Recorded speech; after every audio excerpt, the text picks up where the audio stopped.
亲爱的朋友们，欢迎来到微光夜读。你还真来了，陆毅。听说你现在只是个小销售。江承烟涂着鲜红指甲的手指轻轻点在高脚杯上，目光中带着一丝戏谑。每个人有每个人的活法。她冷笑着挽住丈夫周俊廷的臂弯，看看我们的差距。当初分手是我最明智的决定。在座的老同学就属你混得最差了。陆毅平静一笑，你说的没错，在座的确是我混得最差。你老公还是我员工呢。接下来开始我们本期故事，记得点击订阅并开启小铃铛。陆毅坐在自己的大众帕萨特里，双手紧握方向盘，目光凝视着前方灯火通明的明轩酒店。15年了，自从大学毕业后，他几乎与所有的同学都断了联系。不是因为他不怀念那段时光，而是因为创业的艰辛让他无暇顾及其他。当初那个被江承烟嘲笑没有出息的大学生，如今已经是市值100亿天药集团的创始人兼 CEO。 但今天当他收到林若潮发来的同学聚会邀请时，内心深处有个声音告诉他，是时候回去看看了。他特意换上了最普通的衬衫和休闲裤，将昂贵的手表和车钥匙留在家中。这不是为了刻意低调，只是想看清楚15年后，谁还记得最初的他？深吸一口气，陆毅推开车门，迈向了那个记载着他青春记忆的地方。明轩酒店的宴会厅装饰得富丽堂皇，水晶吊灯折射出璀璨的光芒。陆毅站在入口处，目光掠过交谈甚欢的人群，试图寻找熟悉的面孔。陆毅，真的是你？一个爽朗的声音从右侧传来，转头看去，林若潮端着酒杯，笑容依旧如15年前那般阳光。若潮，好久不见。陆毅由衷的微笑，握住对方伸来的手。林若潮上下打量着陆毅，眼中闪过一丝不易察觉的惊讶。兄弟，你这些年过得怎么样？马马虎虎吧，做点小生意，能养活自己就行。陆毅轻描淡写的回答。林若潮拍了拍他的肩膀，能来真是太好了，很多人都在问你的消息，我们还担心联系不上你呢，电话邮箱都换了，连社交网络都找不到你的踪影。林若潮笑着说道。陆毅歉意地笑了笑，这些年工作忙，没时间玩那些。到底是做什么工作啊？神神秘秘的。林若潮好奇地追问。陆毅故作神秘地压低声音，等会再告诉你，不是什么光彩的事。林若潮面露疑惑，但也没有再追问，带着陆毅走向人群。陆毅跟随林若潮走进宴会厅，几位老同学纷纷投来好奇的目光。这不是陆毅吗？听说你一毕业就销声匿迹了，现在在哪高就呢？一个戴着金丝眼镜的男同学走过来问道。陆毅礼貌地点头致意，在一家科技公司做销售，平平淡淡的。销售啊，收入还可以吧？对方的语气中带着一丝若有若无的优越感。陆毅笑了笑，够花就行，不敢奢求太多。我记得你大学时学的是计算机，怎么去做销售了？金丝眼镜男继续问道。陆毅轻叹一声，理想很丰满，现实很骨感，总要吃饭不是？我懂，我那同事也是，计算机专业毕业，结果去卖保险了。哎，金丝眼镜男一脸同情地拍拍陆毅的肩膀。陆毅微笑不语，眼中闪过一丝深不可测的光芒。角落里的照片墙上贴满了当年的毕业照。陆毅驻足凝视，时光仿佛在此刻倒流。照片中，他与江承烟肩并肩站在一起，青涩的笑容定格在那个充满希望的毕业季。那时候，他们是人人羡慕的校园情侣，无忧无虑，憧憬着美好的未来。毕业后，陆毅决定创业，日夜奋战在小小的出租屋里，写代码到深夜是家常便饭。江澄烟却无法忍受这样的生活，在一次又一次的争吵后，他最终选择了分手。我不能把青春浪费在一个没有出息的人身上。分手那天，他这样对陆毅说，这句话像刀一样刻在陆毅心上，也成为他拼命工作的动力。如今，天耀集团已是科技行业的翘楚，而他早已不是当年那个默默无闻的毕业生。看什么呢？这么入神。一个女生将陆毅从回忆中拉回现实，转头一看，是当年的班花魏管。岁月似乎没有在他脸上留下太多痕迹。看到照片，想起大学的时光，陆毅微笑着回答。魏管看了看照片墙，了然地点头。你跟江澄烟的照片，难怪你会发呆，都是过去的事了。陆毅轻描淡写地说道。你知道吗？她后来嫁给了一个企业高管，听说特别有钱。魏管压低声音说。陆毅不置可否地点头。每个人都有自己的选择。他今天会来，你们多年不见，会尴尬吗？魏管有些担忧地问道。陆毅摇摇头，不会，那都是10几年前的事了。真羡慕你这种心态，换了我可受不了。魏管感叹道。正当陆毅沉浸在回忆中时，宴会厅的大门再次打开，一对光鲜亮丽的夫妇走了进来。女人穿着高定礼服，手腕上的钻石手链在灯光下闪闪发光。男人身着定制西装，举手投足间尽显成功人士的气度。是江澄烟和她老公来了，有人小声惊呼。陆毅转过身，目光落在多年未见的初恋女友身上，内心泛起一丝难以名状的复杂情绪。江澄烟的容貌依旧出众，只是眼角已经有了淡淡的细纹，妆容也比从前浓艳了许多。她挽着丈夫的手臂，优雅地向众人打招呼。目光转到陆毅身上时，微微一滞。陆毅，她的语气中带着明显的惊讶。没想到你也来了。陆毅礼貌地点头。好久不见，江澄烟。江澄烟的丈夫周俊廷微微皱眉。你们认识？大学同学，还有一段往事。江澄烟不以为意地笑了笑，牵着丈夫的手向其他人走去。还有一段往事？什么往事？周俊廷低声追问。江澄烟满不在乎地摆摆手。没什么，就是大学时谈过一阵子，分了就分了。他现在是做什么的？周俊廷继续问道。江澄烟轻蔑地笑了笑，听说是个小销售，很一般。周俊廷闻言松了口气，轻哼一声。那你眼光还挺准的嘛。陆毅站在原地，看着他们被众人簇拥，心中五味杂陈。很快，班长宣布就座。陆毅发现自己被安排在了江澄烟夫妇的对面。他抬头看了一眼江澄烟，发现他眼中闪过一丝得意。陆毅，真巧啊，我们坐一桌。江澄烟笑着说，语气中带着一丝微妙的挑衅。陆毅淡然一笑，是啊，真巧。江澄烟转向身边的丈夫俊廷，这就是我之前提到的大学同学陆毅。周俊廷上下打量着陆毅，眼中带着一丝轻蔑。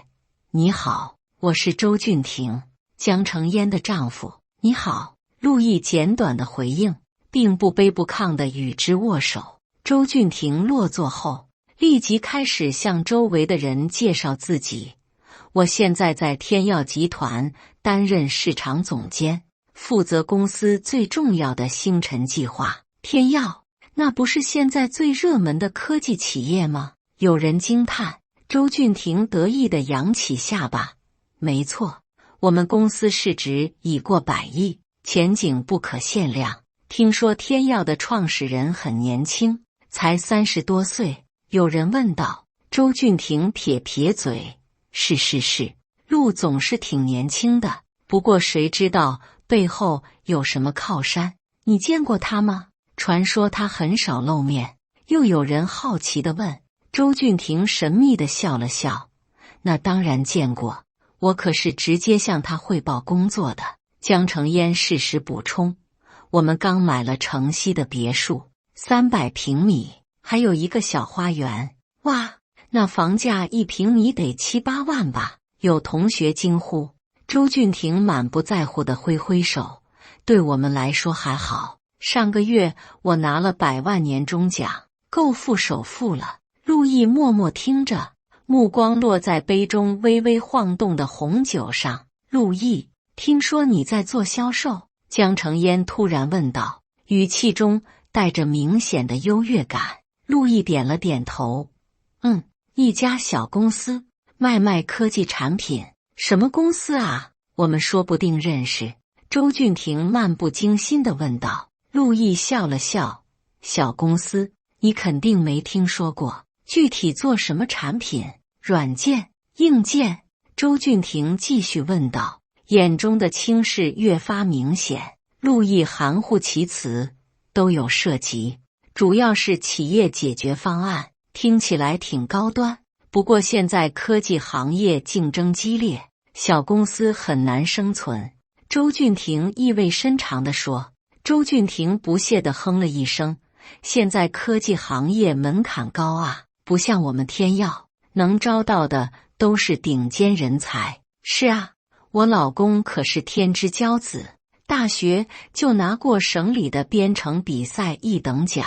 江承烟柔声说道。陆毅不置可否，默默喝着杯中的酒。俊廷现在分管的项目预算超过10亿，整个市场部有几百人向他汇报。江承烟继续炫耀道。座位另一侧的魏管好奇地问道，陆毅，你具体做什么销售啊？就是帮客户解决一些技术问题，推荐合适的产品方案。陆毅简短地回答。听起来很专业啊，收入应该不错吧？魏管问道。陆毅笑了笑，够用就行，够用就行。江承烟突然插话，你租的什么房子？开什么车？陆毅平静地答道，60平米的小公寓，开辆大众车，才60平米，在哪个区？不会是城郊吧？江承烟追问道，语气中满是嘲讽。陆毅依然保持微笑，是城南安居小区，那地方我们公司实习生都不愿意住那里。周俊廷毫不掩饰地讥讽道。俊廷，别这么说。江承烟假意地制止丈夫，眼中却闪烁着得意的光芒。周围几位同学的表情微妙的变化，眼中流露出或同情或惋惜的神色。陆毅，我记得你大学时成绩很好，怎么事业发展的不太理想呢？一位同学似关心实则好奇地问道。江承烟眼中闪过一丝讥讽，却没有直接说什么。可能我不够积极进取吧，安于现状了。陆毅淡淡的回答。也可能是因为他太老实，不会钻营。林若潮在一旁替陆毅解围。江承烟嘴角微微上扬，其实性格决定命运。大学时我就看出来陆毅不适合商场。怎么说？有人好奇地问道。江承烟喝了一口红酒，慢条斯理地说，他太实在了，缺乏商业头脑和社交能力，梦想很丰满，现实很骨感吗？周俊廷添油加醋地说道。陆毅的神情依然平静，仿佛这些嘲讽与他无关。对了，每个人都说说这些年最得意的成就吧。江承烟突然提议，眼中闪烁着狡黠的光芒。大家纷纷举杯，开始分享自己的成就。有人创办了教育机构，有人进入了外企高管，有人成为了知名医院的主任医师。我去年获评了全国优秀青年医师称号，还在国际期刊发表了3篇论文。一位从事医学研究的同学谦虚地说道：“了不起！”大家纷纷称赞。我在国企做到了部门经理，虽然没有民企赚得多，但是稳定啊。另一位同学笑着说。轮到江承烟时，他得意洋洋地展示着手腕上的钻石手链，这是俊廷去年送我的周年礼物，价值6位数哦。我们每年都会出国旅游2次，去年刚从瑞士滑雪回来。他继续补充道，今年打算去马尔代夫，已经订好了水上别墅。周俊廷搂着妻子的肩膀，一脸骄傲。江承烟轻轻抚摸着无名指上的钻戒，最得意的成就大概就是嫁给了俊廷。他对我真的很好，你们真令人羡慕。有人附和道，陆毅不也在场吗？听说你们以前可是校园情侣。不知是谁突然提起了这茬，江承烟神色微窘，周俊廷的脸色也变得有些难看。都是过去的事了，陆毅平静地说道。江承烟很快恢复了镇定，年轻时难免犯错，不过最后我还是做出了正确的选择。他这句话说得极有深意，在场的人都心领神会。陆毅，该你分享了。江承烟目光中带着一丝挑衅。当所有人的目光都转向陆毅时，他只是简单地说，没什么特别的，租了个小公寓，偶尔能出国旅游一下。出国？去哪里？有人感兴趣地问道。陆毅淡然道，去年去了趟日本，住的是青年旅社。青年旅社？周俊廷忍不住笑出声。我们住的可都是5星级酒店，至少也是套房。日本啊，那边东西挺贵的吧？你工资够花吗？江承烟故作关心地问道。陆毅微笑道，提前规划，量入为出，还是可以的。气氛一时有些尴尬。江承烟突然举起酒杯，嘴角挂着意味深长的笑容。看来我们同学中就属你混得最差了。不过也难怪，当年你就缺乏野心和魄力。他的话像利剑般直指陆毅。餐桌上的气氛顿时凝固，几位同学不自然地低头喝酒，避开这尴尬的一幕。林若潮想说些什么，却被陆毅轻轻摇头制止。江承烟，你这话说得太过分了吧？魏管忍不住开口维护陆毅。江承烟不以为然地摆摆手，我们是老同学了，开个玩笑而已，陆毅不会介意的，对吧？陆毅的表情没有丝毫变化，只是平静地看了江承烟一眼。每个人有每个人的活法，这话说的就没底气了。谁不想过好日子？周俊廷冷笑道，是啊，我当初要是选择了陆毅，现在恐怕连马尔代夫的照片都只能在网上看看了。江承烟得意地说。周俊廷见状，故作大方地说，陆毅啊，我们公司最近正在招销售，要不要我给你内推一个？薪水肯定比你现在强。他补充道，语气中满是居高临下的怜悯。对啊对啊，天耀可是大企业，底薪都比一般公司高。江承烟附和道，不用了，谢谢好意。陆毅淡淡的拒绝了。周俊廷皱了皱眉，别不好意思，以我的职位，推荐个人还是很容易的。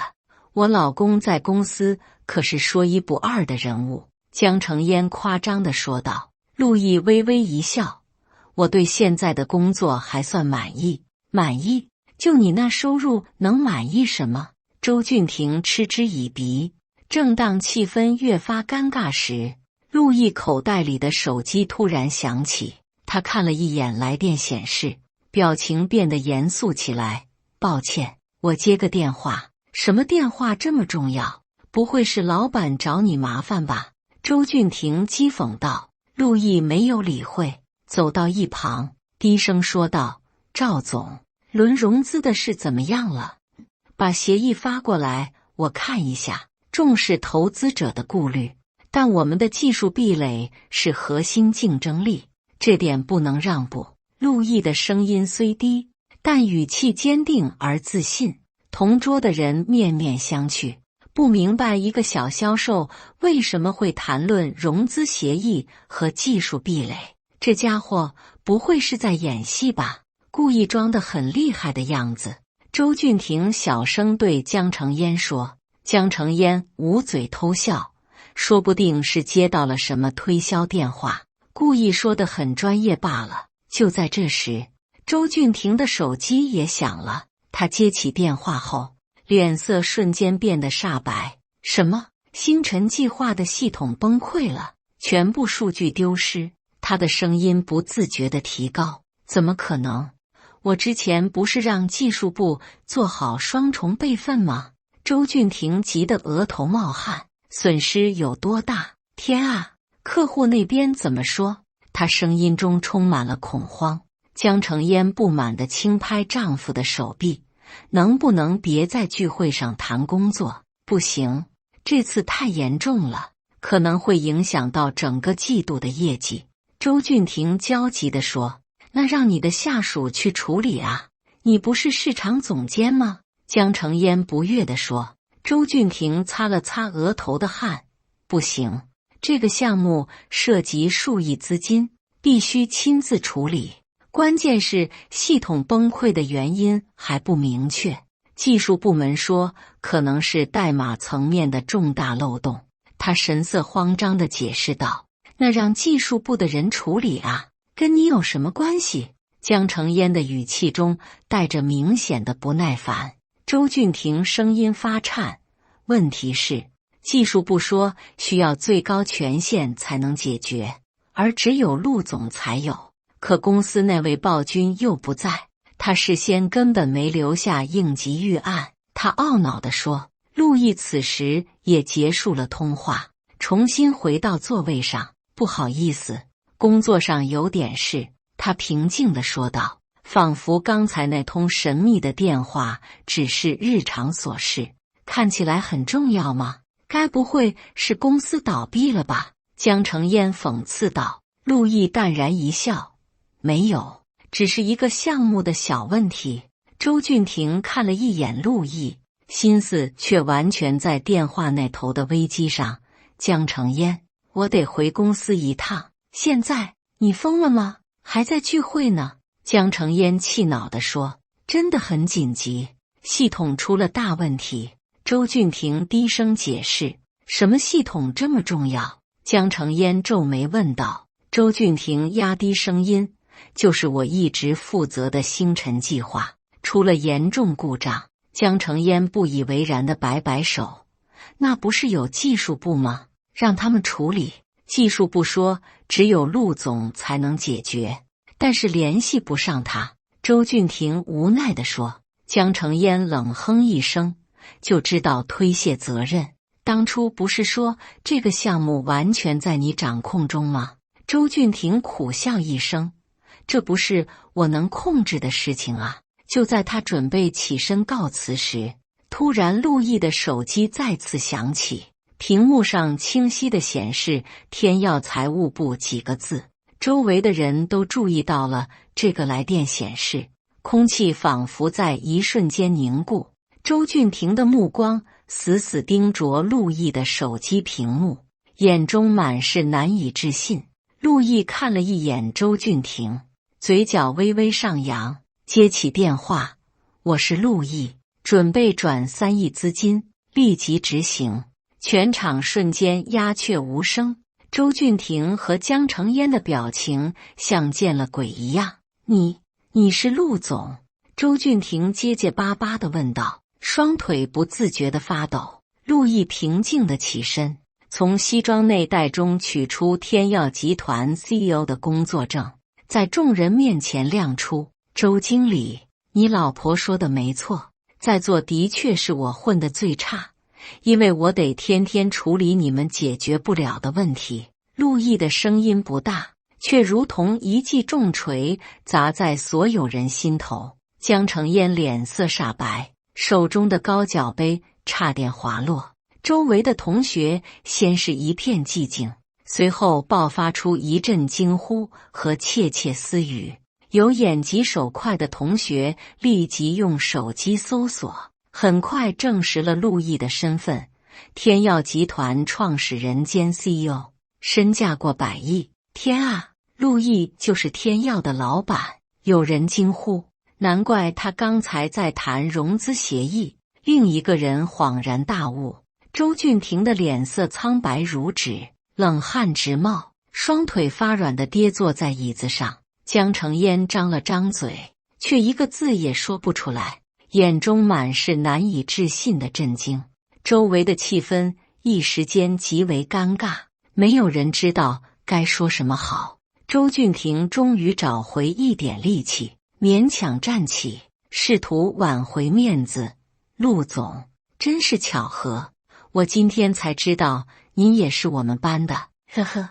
他的声音中带着明显的颤抖，额头上的冷汗不断渗出。陆毅没有理会他的尴尬，而是冷静地翻开手机，展示星辰计划的最新报告。周经理，这份你提交的预算报表数据有问题，项目资金缺口超过8000万，明天我要完整解释。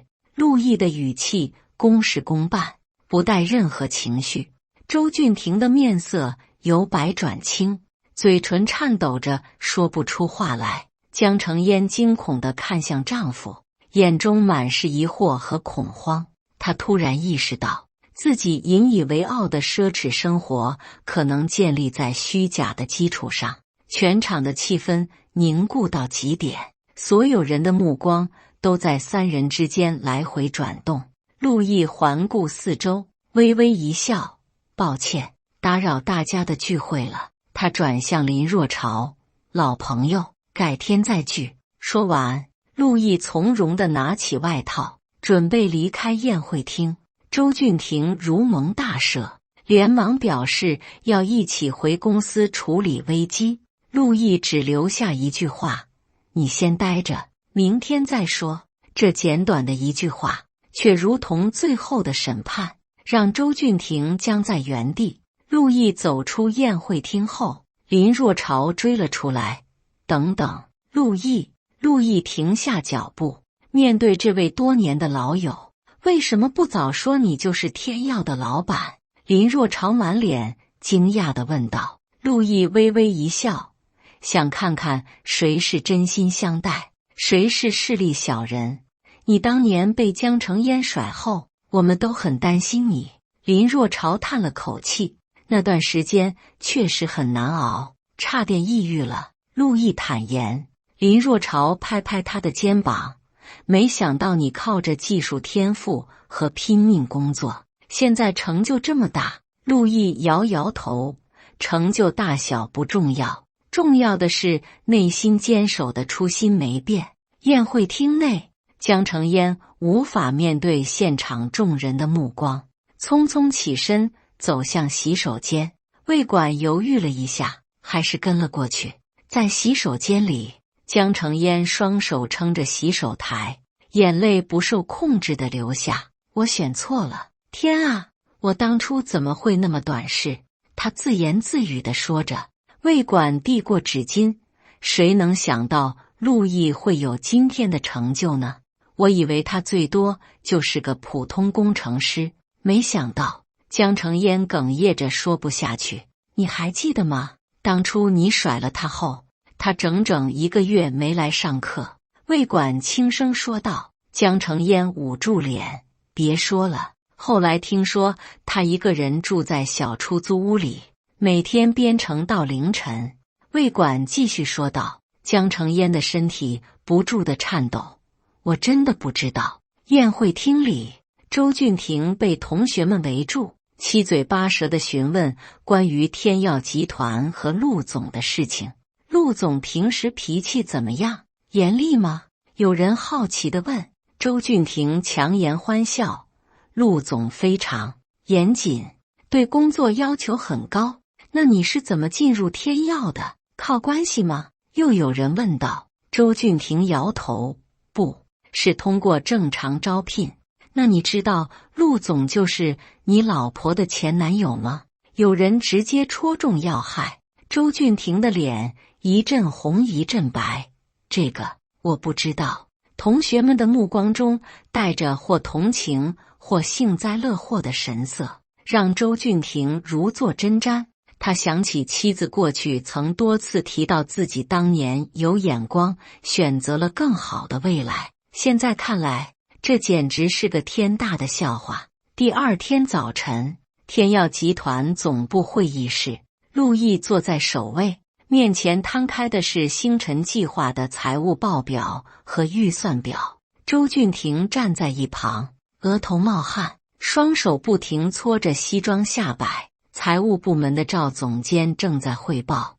根据我们的审查，周经理提交的报表中存在数据造假，实际项目支出比报表少了近2000万。另外，有多笔个人消费被他以公司名义报销，包括高尔夫会员费、奢侈品购买等，累计金额超过500万。赵总监补充道。周俊廷面如死灰，两条腿抖得如同筛糠。陆毅抬起头，平静地看着周俊廷。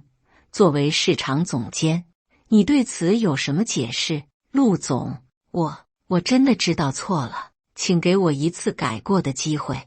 周俊廷几乎要跪下来求饶。陆毅没有任何表情波动。公司不是慈善机构，也不是你的提款机。我不会立即报警，但你必须全额退还挪用资金，并接受降职处理。陆毅公事公办地说。周俊廷如释重负，连连点头。谢谢陆总，谢谢陆总，我一定痛改前非，不是看在江承烟的面子上，而是给你一次改过机会。陆毅站起身，示意会议结束。周俊廷愣在原地，不知道该如何回应这句话。1个月后，天耀集团总部，陆毅刚结束一场投资会议，走出会议室。此时，一个穿着朴素的女人站在他办公室门外，正是江承烟。她的妆容已不如从前精致，眼中带着疲惫和复杂的情绪。看到陆毅走来，她微微低头，声音有些颤抖。陆毅，能不能谈谈？陆毅看了他一眼，内心没有一丝波动。有什么事吗？我想解释一下当年的事。江承烟眼中含着泪水。陆毅淡淡地说，过去的事已经过去，我们都不是当年的自己了。江承烟的眼泪滑落。俊廷最近变了很多，他在家里总是闷闷不乐，我们的生活也，这是你们2个人的事，跟我无关。陆毅打断了他的话，如果没别的事，我还有会议要参加。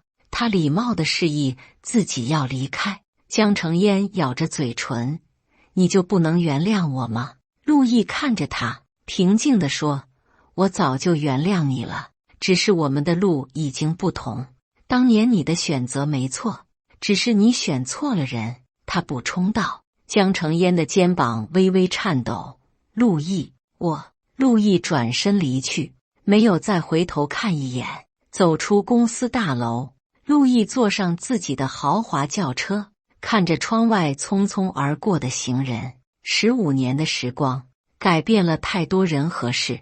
那个曾经为爱痴狂的大学生，如今已经成长为独当一面的企业家，而那个曾经让他心碎的女孩，也尝到了生活无常的苦涩。陆毅拿出手机，给林若潮发了条信息，晚上有空吗？一起吃个饭。很快，林若潮回复，有空，带上魏管和楚晨星一起。陆毅微笑着回复，好，我预定明轩酒店的包厢，晚上7点，明轩酒店的 VIP 包房里。陆毅与几位真心的老同学相聚，敬陆总一杯。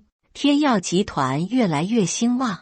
林若潮举杯祝贺，陆毅笑着摇头：别叫我陆总，在你们面前，我永远是当年那个陆毅。还记得大一时，你为了追江城烟，特意学了一首吉他歌曲，结果弹错和弦的事吗？楚晨星笑着回忆道。陆毅也忍不住笑了。别提了，那是我这辈子最尴尬的时刻之一。其实当时江城烟挺喜欢你的，只是他太现实了。魏管若有所思地说。陆毅抿了一口红酒，每个人有每个人的选择，没有对错。对了，我公司最近有个新项目，你们有兴趣参与吗？陆毅突然提议，几人眼前一亮，纷纷表示感兴趣。就这样，在推杯换盏间，几位老友谈笑风生，畅想未来。陆毅举起酒杯，向着窗外璀璨的夜色，轻轻地说：致青春，致未来。几位好友会意地笑了，一同举杯，共饮此生难得的真情。陆毅放下酒杯，看着这几位相伴多年的朋友，内心充满感激。成功的道路上，真情比金钱更加珍贵。这一刻，他终于真正放下了过去的执念，迎接崭新的未来。感谢大家的观看，本期故事精彩吗？欢迎大家在下方评论区吐槽。如果你喜欢这类故事，记得点击订阅微光夜读，并分享给更多的人，这会对我帮助很大。再次感谢大家的观看。